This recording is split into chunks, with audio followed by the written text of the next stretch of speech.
Ambaranantsika ny vaovao avy eto an-toerana kosa ho an'ny taranjatolony. Nitaterahana tamin'ity androany an'ity anko tetsy amin'ny kianja mitafon'i Besarety ny tournoi fransakina izay nikarakarain'ireo fikambanan'ny mpanazatra sy ny mpitsara andian'ny faharoa ity fifaninanana ity. Ny tanjona hoe ny mpikarakara dia ny ampiakarana ny avy teknika n'ireo mpikatroka atolona eto Analamanga.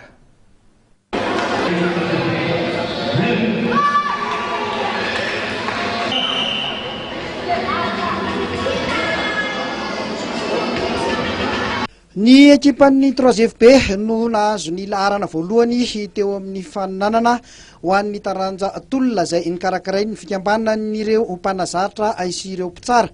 7-20 no isan'ireo nandray anjara nahitana lasy vavy, klioba 9 no nandray anjara tamin'izany dia zareo avy eo amin'ny kosfa, ny tapima, ny 3FB, ny CSL, Rosary ary ny alpha.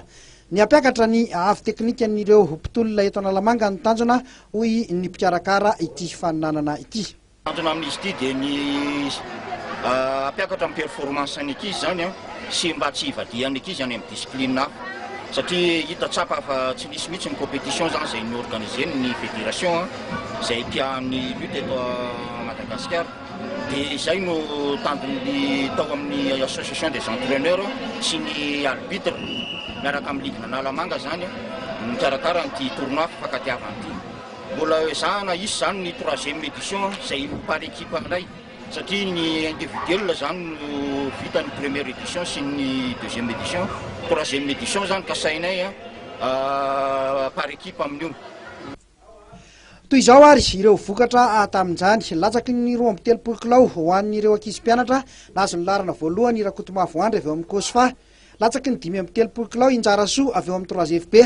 Latsaky ny 430 kilao Randriamananarivo Solofon'ny Aina avy eo amin'ny kosfa.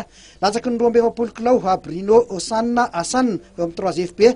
Latsaky ny 770 kilao Ratsara Efanilo avy eo amin'ny kosfa. Latsaky ny 350 kilao Rasamsonna Stefana avy eo amin'ny 3FB. Latsaky ny 750 kilao Ralaijona Elio avy eo amin'ny Rosary. Ho an'ny senior kosa Askajy Lela dia latsaky ny 550 kilao Rakotondramanina Fetrany Aina avy eo amin'ny 3FB. Latsaky ny 90 kilao Andriamamponina Tahiry avy eo amin'ny 3FB. Latsaky ny 970 kilao Rakotoarmanina Patry avy eo amin'ny Tapima. Latsaky ny 470 kilao Andrianjaka Xave avy eo amin'ny kosfa.